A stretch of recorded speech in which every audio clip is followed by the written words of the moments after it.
Sadly, Caesar would be sad to look at his kingdom.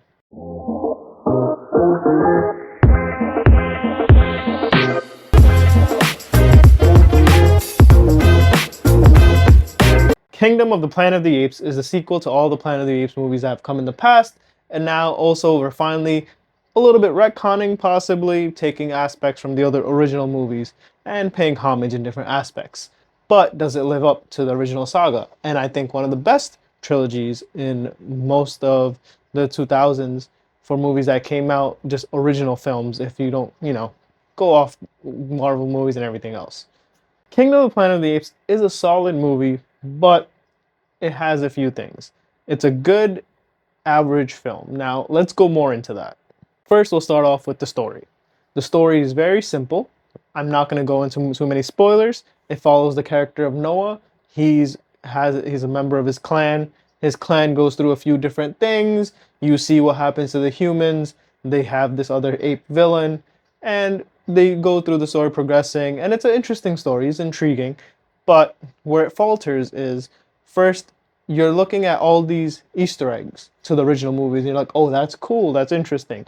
And you knew this was what was going to happen in the Kingdom of the Planet of the Apes. You know, Caesar's message was going to be altered and changed over the generations, and they mentioned that.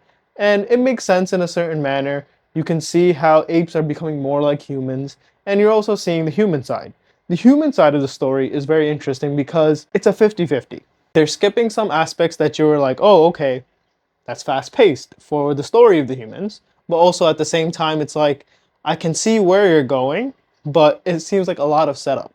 And it makes sense when you hear that this is supposed to be a 9-movie saga, and this is technically the 4th. So I'm guessing there's supposed to be another trilogy after this. And it can go anywhere, to be honest, because the next 2 movies you would think would be able to solve the problem of this movie, or like the future setup of this movie. We don't know. Now, regarding the characters of the movie, I think the characters are well formed and interesting. The villain, Primus, interesting villain. He's a little fast-paced. This movie's become a little formulaic because when you watch Dawn of the Planet of the Apes and War of the Planet of the Apes, it felt like with Koba, they set him up very well in the second movie, and you were like, oh man, I hate him, but it also was like, okay, boom, he's the villain, he's setting it up, problem. And without spoilers, I'm really trying to avoid it.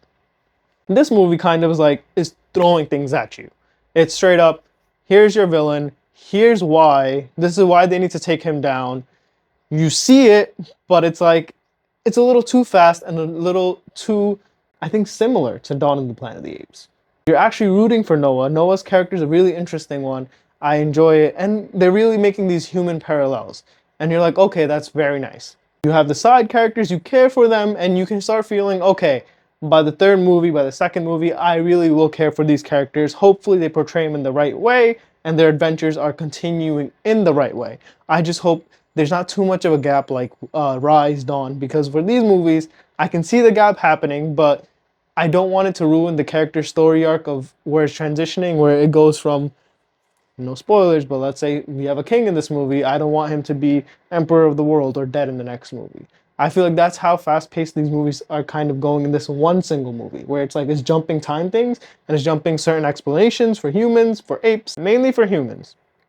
So I'm hoping they don't do such a big time jump and let us enjoy the progress of characters. Because with Caesar, you can see how it's going. The original movies, it seems like it's planned out and you're there for the character. Noah, I'm there for him. I just need to see what exactly they're going to go with his route, which can be a 50-50 of how it's going to land.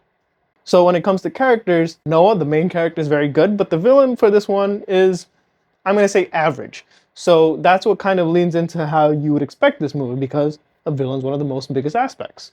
The graphics of this movie, the apes look really good. You are not surprised. These movies always deliver in that aspect. There are times where it's like, you see the CGI is advanced, but also like, compared to War of the Planet of the Apes, how much more advanced is this?